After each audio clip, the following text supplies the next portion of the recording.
बिस्मिल्लाहिर्रहमानिर्रहीम। अस्सलाम वालेकुम। हकीकत टीवी साइंस एंड हेल्थ में खुश आमदीद। आप अंदाज़ा कीजिए, ये जो शख्स आपकी स्क्रीन पर आ रहा है, ये बरतानिया का आर्मी चीफ है। ये अपनी कौम को कहता है कि मेरी बात ध्यान से सुने, मैं आपसे बड़ी ज़रूरी बात करने वाला हूँ। इस बात को बड़ा केयरफुली समझना है और इसके असरात को समझना है। उसने कहा, हम रशिया के साथ एक बहुत बड़ी जंग लड़ने जा रहे हैं और ये जो जंग होगी ये ज़मीनी लेवल पर लड़ी जाएगी। यानी जंग इस लेवल पर आ जाएगी कि बरतानिया के अंदर भी ये जंग लड़ी जाएगी।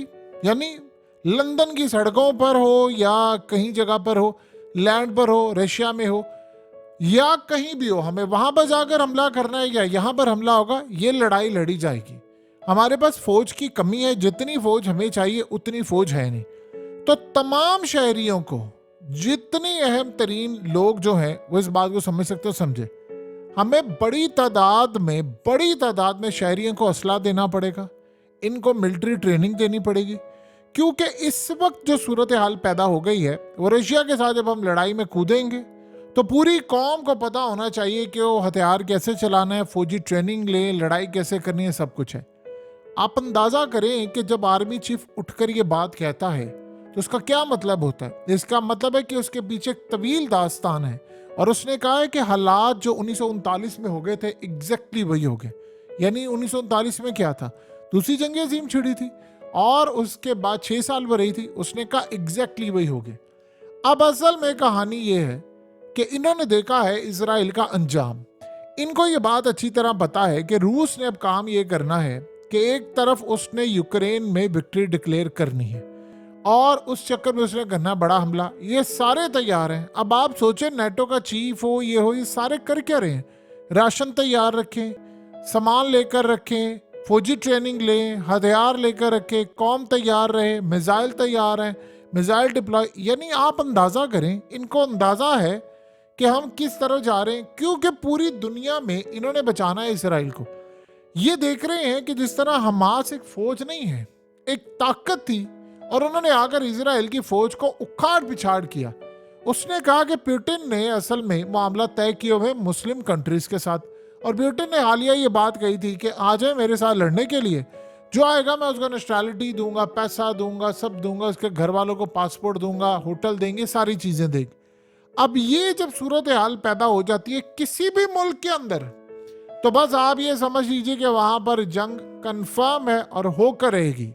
अब आप जरा अंदाजा कर लें कि जब ऐसी सूरत हाल किसी भी मुल्क के अंदर हो जाती है तो क्या वहां पर लड़ाई नहीं होगी। ये सारे मिलकर अब रूस पर हमला करने वाले हैं। रूस यूक्रेन की जंग जीत चुका है और उसके बाद इन्होंने अब उसको रोकना, अब इनके पास कोई रास्ता नहीं है। उनको पता है कि रूस ने एक आवाज देनी है तो मुस्लिम दुनिया के अंदर जहां पर भी है छोटे छोटे जो ग्रुप्स हैं उसमें रूस ने अपने आप को साथ मिला लिया है। जैसे रमजान कादरेव है, अब उसके पास कई हजार के करीब जंगजू हैं। वो कह रहे हैं इसी तरह मुसलमानों के अंदर जो लड़ने वाले हमास हो या दुनिया, वो जब बुलाएगा कि आओ लड़ाई करने के लिए तो सारे आ जाएंगे। तो हम तो मुसलमानों के साथ हमारे वो ताल्लुकात इनके हैं, ये तो बनाकर रखी हुई है इसने ये बातें, तो सारे मामला ये ले आएंगे। इनके पास फौज की कमी नहीं होगी, हमारे पास फौज नहीं होगी। और वो कह रहे हैं कि जिस तरह इजराइल की फौज का हाल हुआ है, हशर नशर हुआ है वहां पर, जिस तरह वो कुट खा रही है, कैसे वो जंग हारे हैं, उस चक्कर के अंदर ये पूरी दुनिया को अब जंग में लपेटने जा रहे हैं। यानी आप सोचें कि इसराइल को बचाने की खातिर कि इसराइल से ध्यान हटे, वहां पर उसकी ताकत आप देखिए कि सारा वर्ल्ड जंग में इन्होंने धकेल दिया। अब वो कह रहे हैं कि जी उसके बाद हमें अपनी फौज तैयार रखनी है और ये फौज जाकर किसके खिलाफ, हौसियों के खिलाफ लड़ेगी, यमन में, ये ईरान के खिलाफ लड़ेगी। और हमें अपनी कौम को कहा है कि आप ट्रेनिंग ले, आप तैयार रखें, हमारे पास फौज की बड़ी कमी है। अंदाजा कर सकते हैं आप ये क्या करें। यानी रूस के ऊपर ये सारे हमला करने के लिए तैयार हैं कि हम हमला करने के लिए चढ़ दौड़ेंगे। जब हम हमला करने के लिए तैयार हो जाएंगे तो फिर उसके बाद रूस की जो अगली तैयारी है वो है बेलारूस में जो लगाए हैं एटमी मिसाइल, वो उन्होंने मारे। देखिए ऑलरेडी यूरोप की हालत ये हो चुकी है कि उसकी इंडस्ट्री का जनाजा निकल चुका है। एक तो चाइना ने उसकी इंडस्ट्री को टेक ओवर कर लिया है, दूसरा इनका जो हशर नशर हो रहा है उसका आप अंदाजा भी नहीं लगा सकते। यानी उनकी इंडस्ट्री क्राइसिस का शिकार हो रही है, वहाँ पर चीप लेबर से लेकर तमाम चीज़ें ख़त्म हो रही हैं। सबसे बड़ी प्रॉब्लम ये हो रही है कि गैस की कीमतें आसमान पर हैं, पेट्रोल की कीमतें आसमान पर हैं। अब ये जंग छेड़ने जा रहे हैं। देखिए, रूस का जहाँ तक मामला है तो रूस ने इनकी ईंट से ईंट बचा देनी है। इनकी हालत ये है कि सारे मिलकर भी जंग नहीं जीत पाए थे यूक्रेन के अंदर। अब ये पूरी दुनिया को वर्ल्ड वॉर में लेकर जा रहे हैं, वर्ल्ड वॉर 3, और ये सारे तैयारी कर रहे हैं। यानी ये समझ लें कि लोगों को शायद अंदाजा नहीं था कि जंग तीसरी दुनिया की वर्ल्ड वॉर 3 शुरू हो चुकी थी उसी दिन ही जिस दिन यूक्रेन वाला महाज स्टार्ट किया था। इन्होंने असल में तब भी करना था। प्लान इनके बर्बाद हो गए कि रूस वो जंग जीत गया। अब इनको ये समझ नहीं आ रही कि हम इसको जस्टिफाई कैसे करेंगे कि यानी आप सोच लें कि बर्तानिया में ये तैयारी हो रही है कि लंदन की सड़कों तक लड़ाई हो सकती है। आप अपने आप को तैयार रखिए, जो कि दुनिया के अंदर पुरअमन ममालिक में शुमार होता है बर्तानिया का।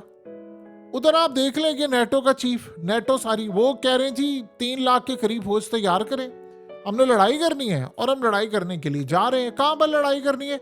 ये लड़ाई हमने करनी है रूस के ऊपर। ये सारे असल में प्लान कर रहे हैं। इन्होंने करना क्या? रूस ने असल में आखिरी लम्हात है, इनको रिपोर्ट्स आना शुरू हो गई हैं कि वहां पर जो फौज है यूक्रेन की वो हथियार डालने को तैयार है।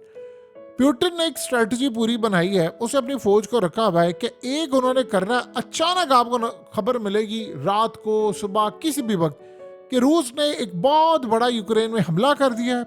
फौजें उसकी सारी की सारी उतर चुकी हुई हैं और उन्होंने पूरे इलाके को टेक ओवर कर लिया है, शहर को, मुल्क को, हर जगह से। और उनके मिसाइल, जहाज, ये वो सब आ गए। और उस दौरान आपको नजर आएगा कि यूक्रेन की जो फौज है उसने सरेंडर कर दिया। जब ये मामला होगा तो नेटो हमला कर देगी। ये तैयार बैठे हुए हैं। अगर इस वक्त इन्होंने अपनी बर्बादी पर दस्तखत ना किए, आप यकीन कीजिए उस बंदे का जो लेवल है, यानी प्यूटिन की सूरत हाल ये है कि वो बंदा कहता है कि मैं मिसाइल चला दूंगा, मैं किसी की परवाह नहीं करता, मैं पूरा यूरोप उड़ा दूंगा, मैं जिस जिस मुल्क को उड़ाना चाहूंगा मैं उड़ा दूंगा, आप लोग देखते रह जाएंगे। इन बेवकूफों को नहीं पता कि इनके साथ होने क्या वाला है। पहले आप सोचे जरा, इतने इनमें अक्ल और समझदारी के लेवल होते तो इन्होंने रूस से तेल लेना बंद किया, गैस लेनी बंद की। अब वही तेल इंडिया पहले लेता है 40% सस्ता, और फिर वही तेल जाता है यूरोप के अंदर। आप सोच ले कैसे जाहिल लोग हैं ये। यानी आप सोचे फिर आपने नहीं ना लेना था, फिर खड़े रहना था ना। अब सोचे इस कतर ने क्या किया, कतर ने गैस सप्लाई बंद कर दिया LNG यूरोप को, क्योंकि वहां से रेड सी और बाकी जगहों से हमले यार मामला काफी खराब है। तो उसने कहा जी फिलहाल मैं टेम्परेरी आपको गैस नहीं दे रहा। आपकी वहां पर तबाही हो रही है, कल्चर का जनाजा आपका निकला हुआ है, लोग वहां पर सड़कों पर हैं और वो कह रहे हैं। आप सोचे बर्तानिया में इतनी बड़ी तादाद में इजराइल के खिलाफ लोग सड़कों पर निकले, लेकिन पागल हो चुके हैं, दिमाग काम नहीं कर रहा, क्योंकि ऊपर जो हुक्मरान बिठाए हैं वो हैं जिनकी डोरियां बैठकर पीछे इसराइल पूरी तरह हिला रहा है। जो वो डोरियां हिलाएगा वो ये काम करेंगे। यानी आपने दुनिया में हर रोज एक खबर आ रही है, फलाना मिसाइल चला रहा है, वो टेस्ट कर रहा है, वो टेस्ट कर रहा है। ये पूरा वर्ल्ड इन्होंने तीसरी जंग अजीम में। देखिए, इस जंग का जिक्र तो हर मजहबी और हर फिलोसोफर ने इस जंग के बारे में बताया है। मजहबी किताबों में जिक्र है हर मजहब की, आप उठाकर देख लें। लेकिन इनको अंदाजा नहीं हो पा रहा कि इस जंग को किस लेवल पर लेकर ये जा रहे हैं, जहां पर सिर्फ और सिर्फ और सिर्फ बर्बादी है और कुछ नहीं। अब अगला मरहला इन्होंने जो चूज किया हुआ है, जो लड़ाई इन्होंने चूज की हुई है, वो बड़ी अजीब है। वो इस तरह की सूरत हाल में इन्होंने कहा है कि अगर रूस हम पर हमला करता है तो हम भी इस बार एटमी हमला कर देंगे। असल में ओपनली ये बात अब कह रही है, इसराइल के खिलाफ जो मामला चले उसके बाद से बरतानिया की आर्मी कह रही है कि जी इसके पीछे चाइना है, तो हमें चाइना को भी टैकल करना पड़ेगा। ऐसे तो चाइना ने कल बयान नहीं दे दिया था, उन्होंने पूरी एक रिपोर्ट जो शाया की, उन्होंने कहा कि हमारे हाइपरसोनिक जो मिसाइल हैं वो अमेरिका के सारे वॉरशिप को 8 मिनट में उड़ा देंगे, सारे के सारे वॉरशिप को 8 मिनट के अंदर उड़ा देंगे। ये उन्होंने कहा कि सफा इसी से जब उड़ा देंगे सैटेलाइट की, जो लो ऑर्बिट सैटेलाइट है, लो फ्लाइंग है, उनकी मदद से उड़ा देंगे तो अमेरिका का कुछ नहीं बचेगा। अमेरिका इस वक्त मामला ये है कि आप सोचे दो ममालिक को बहुत ज्यादा इस वक्त शदीद गुस्सा है और वो पागल हो रहे हैं। और जहां पर इसराइल का सर्व सुख है, एक है अमेरिका और एक है बरतानिया। ये दो ममालिक हैं और दोनों को आग लगी हुई है। आपने गौर किया कि यही असल में वो दो ममालिक है जो कि इस वक्त लड़ाई कर रहे हैं। और किन के साथ लड़ाई कर रहे हैं? यही दो ममालिक लड़ाई कर रहे हैं और ये हमास के खिलाफ इनके बयानात आप देख ले, और सबसे बढ़कर हौसियों के खिलाफ भी स्ट्राइक करने के लिए यही दो आ रहे हैं। सो अगर ये सारे के सारे इस वक्त लड़ाई करने के लिए आ रहे हैं तो आप अंदाजा लगा सकते हैं कि मामला कितने खराब है। इन्हीं को आग लगी है, यही स्ट्राइक करते हैं और यही सबसे आगे बढ़कर है। बाकी पीछे सूरत हाल जो होगी वो अलग होगी। देखिए सिनेरियो ये बनेगा कि रूस के पास है हाइपरसोनिक मिसाइल्स और वो इतने खतरनाक हैं कि जितनी देर में ये सोचेंगे कि लंदन को किस तरह बचाना है हमने, लंदन उस वक्त तक सफा इसी से मिट जाएगा। यानी आप सोचें कि आप उस बंदे को लड़ाई करने के लिए दावत दे रहे हैं जिसने सारे ममालिक को यूक्रेन में शिकस्त दी, मीडिया पूरी दुनिया का खिलाफ था, आपने पूरी दुनिया की पाबंदियां उस पर लगा दी, उस बंदे पर पूरे वर्ल्ड की पाबंदियां, रशियंस का पैसा खा गए, एसेट्स फ्रीज कर दिए, और बदले में क्या मिला आपको? बदले में ये मिला वो जंग जीत गया क्योंकि आपकी बुनियाद ही झूठ पर थी। असल में स्टार्ट इन्होंने ये किया था कि यूक्रेन को हम नेटो में शामिल करेंगे और चढ़ दौड़ेंगे। उस वक्त फिर करना था ना नेटो में शामिल 2021 में। उस वक्त तो पुतिन ने बेलारूस में मिसाइल डिप्लॉय कर दिए, तो उसने कहा ये बटन है, यहाँ से मैंने दबाना है, ये 6 ममालिक है यूरोप के, सारे सफा इसी से मिट जाएंगे। और उसने फिर कहा, उसने कहा मेरे जो हाइपरसोनिक मिसाइल है इनकी स्पीड का पता नहीं, ये तो अमेरिका के साथ जो करेंगे वो आपको अंदाजा हो जाएगा। तो फिर यहां पर सूरत हाल थी तो आपने हिम्मत दिखानी थी ना, उस वक्त इनको नहीं पता था। अब यूक्रेन की जंग इनके गले पड़ी, इनसे सारी बातें छोड़े, इनसे सिर्फ ये पूछा आप जंग क्यों हारे हैं, आप जंग कैसे हारे हो, एडमिट तो करें ना। अब रिपोर्ट्स आ रही हैं अमेरिका कह रहे मैं नहीं जंग कर सकता फलाने, अब भाई तू जंग हारे क्यों हो, तुम तो सारे मिलकर लड़े थे। अफगानिस्तान में पहले जूते का है। आप सोचे दुनिया की वो कौन सी ताकतें हैं जो जंग करवा रही हैं, जिनके हथियार बिक रहे हैं, इसराइल हो, अमेरिका, डॉलर ये देते हैं दुनिया के थर्ड वर्ल्ड कंट्रीज को, उनकी फौजें भी खरीदते हैं, डॉलरों पर इन्होंने रखा हुआ सारा डिफेंस, हथियार बिकेंगे, जंगें होगी, लड़ाई होगी। यूक्रेन का मामला इनके हाथ से इतनी बुरी तरह फिसल रहा है, इतनी बुरी तरह फिसल रहा है कि रूस ने उस इलाके को नहीं छोड़ना। वो कहता है कि इस दफा बातचीत होगी लेकिन मैं इलाका फतह करूंगा। प्लान उसका क्या है? प्लान उसका ये है कि यूक्रेन को सारे का सारा मैं कैप्चर करूंगा और वहां पर जाकर हम ऐलान कर देंगे कि आज से ये रूस में शामिल हो रहे हैं। तो जब ये रूस में शामिल हो जाएगा, वो कहेंगे जो जो फौज के लोग सरेंडर करेंगे हम उनको शामिल कर लेंगे। जेलेंस्की मुल्क छोड़कर भाग जाएगा, ये लास्ट में होना है। जेलेंस्की ने मुल्क छोड़कर भाग रहा है और इन सब ने चाचे मामे ताए बनकर हमला करना है रूस के ऊपर।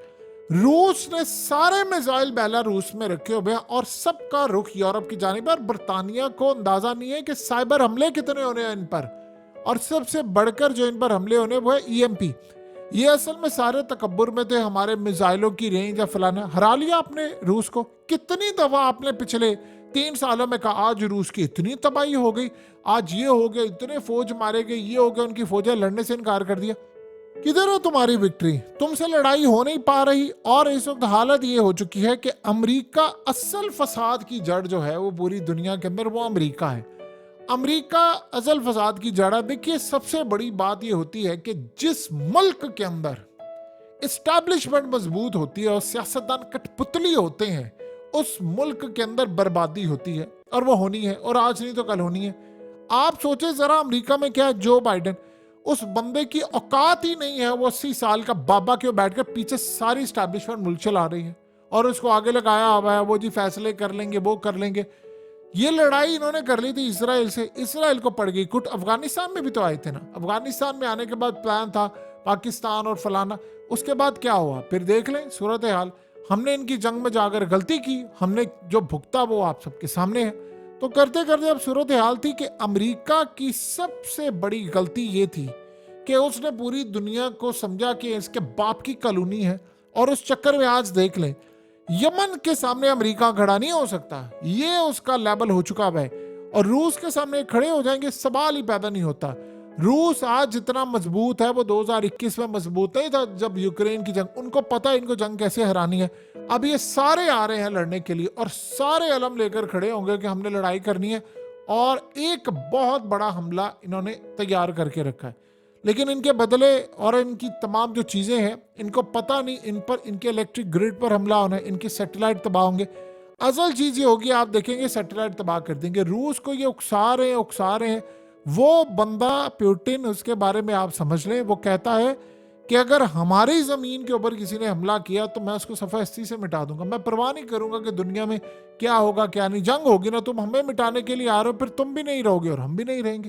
यानी वो इस तरह की पॉलिसी वाला बंदा है। वरना आप ये सोचिए कि उसने अगर ये यहाँ पर एटमी मिसाइल ना डिप्लॉय किए होते तो आज ये सूरत हाल होती कि नेटो 3 साल पहले लड़ाई कर चुकी होती। लेकिन उस बंदे का जिगरा था, उसने कहा जी मैं करना। तो इस सारे मामले के अंदर अमेरिका फसाद की जड़ है और अमेरिका के पीछे बैठकर उसकी डोरियां हिलाने वाला इजराइल, जो अब दुनिया को तीसरी जंग अज़ीम में धकेल रहा है। हकीकत टीवी साइंस एंड हेल्थ की इस वीडियो के नीचे कमेंट ज़रूर कीजिए, अपनी राय का इजहार ज़रूर करें और इस वीडियो को हर जगह शेयर करते हुए चैनल को सब्सक्राइब ज़रूर करें।